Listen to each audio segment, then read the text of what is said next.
What's up, YouTube family? Gerald Greenlee here with Clean and Green Lawn Service in South Georgia.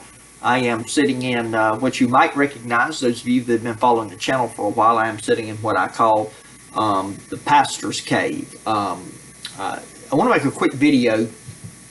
I went out, I got a message from a customer yesterday, and they wanted to know, asked me about servicing another family member's property. I think it's a second home.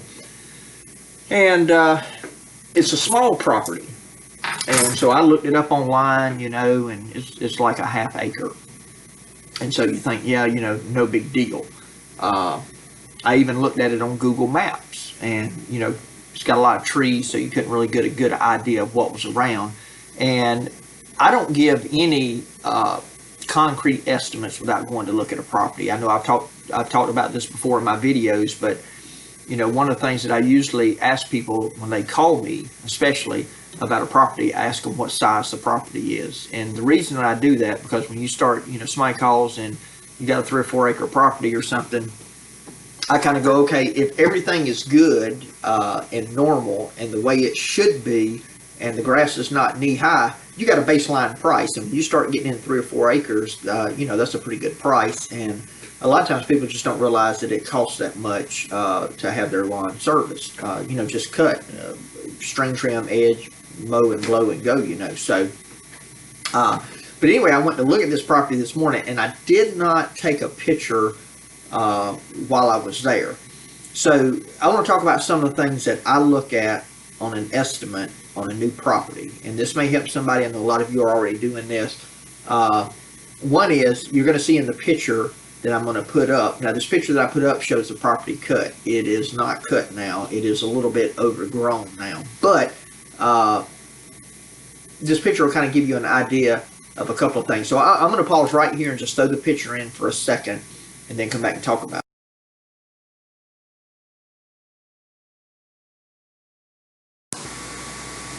Okay, so one of the first things you'll notice in the picture, one of the first things I noticed, obviously, I don't know if you will or not, there's a driveway going down to the house, and there's a sidewalk in front of the house. So we're talking about edging now.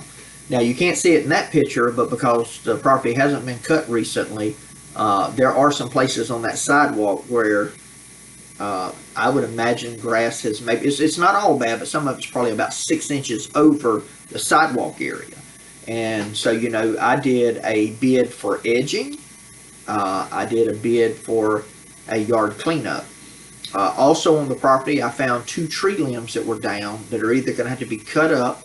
They weren't real big, and I could probably drag them, but I might cut them once. They need to be cut up, dragged to the back of the property, or they need to be hauled off. And so I gave them a price for cutting up the tree limbs, putting them on the back of the property. If they want them hauled away, I said, hey, there'll be an additional fee to do that. But, and I know all of this stuff here that I'm telling you, look at the edge and look at how much trimming, you know, how much stuff you have to trim around, how tall is the grass, what's your initial price going to be. I realize that everybody in lawn care, at any degree, you realize that you have to look at all of those details. I would think that you do. If you've been doing it a little while, especially if you failed to quote some of that stuff before and you got burned on it, and you ended up, you know, guessing it would take you an hour to do a job because it was a little small property, and then when you got there, you spent 35 minutes edging the sidewalks in the driveway, and you end up losing money on the property. So, but I want to put the picture up one more time, and what I want you to pay close attention to now is where the home is located in relation to a 4-lane highway that goes through there with a turning lane. So take a look at that real quick.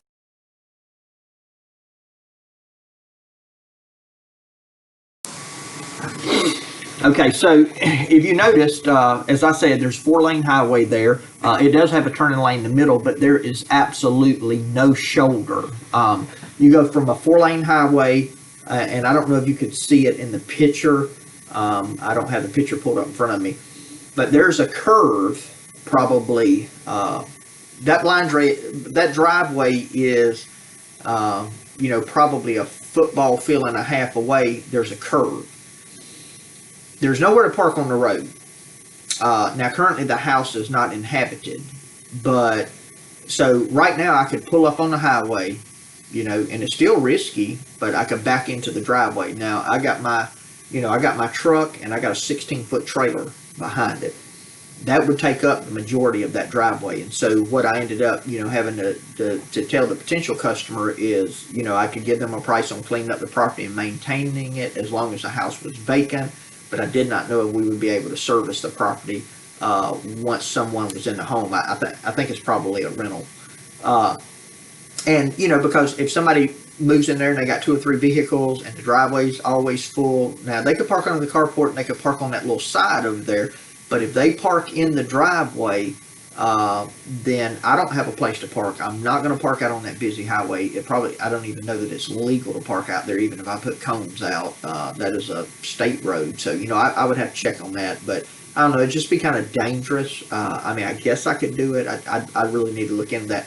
Then the other thing is, if people live there and you back the trailer in, and then, you don't know their schedules, and 10 minutes later you say, hey, I got to go to work. You got to move, right? You got to pull out on this highway.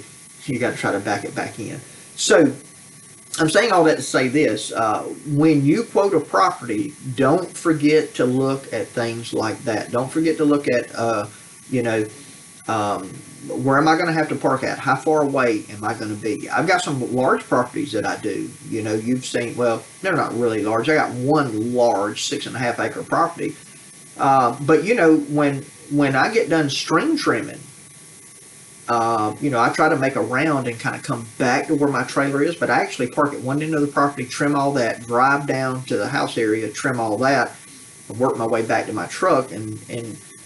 So then when I get done cutting, I have to walk out and get my backpack blower and walk back up to the house, because of where I park at. And so all those things add to our time.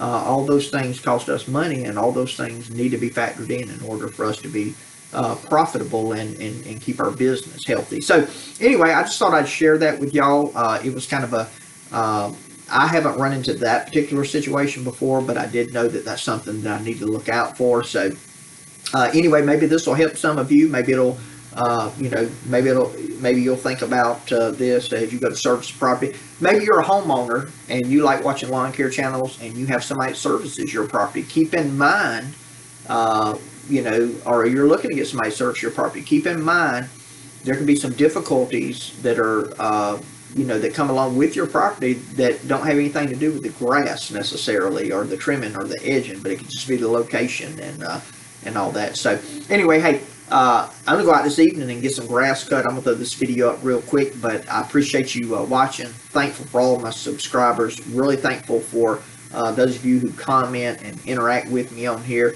Appreciate all of you that responded to, I think it was my last video that I told you about our little goat. We did get a new one, a little small, Billy or whatever. It's a male. I don't know much about goats. They're pets to us, but I did pick one up. We're still bottle feeding him, so we're making that bond with him. I'll try to get you some pictures of him put up, or a little video of him in one of my videos. But anyway, my prayer for you is always the same, that the Lord might richly bless you, and that you might see all of your blessings as from him. Y'all have a great day.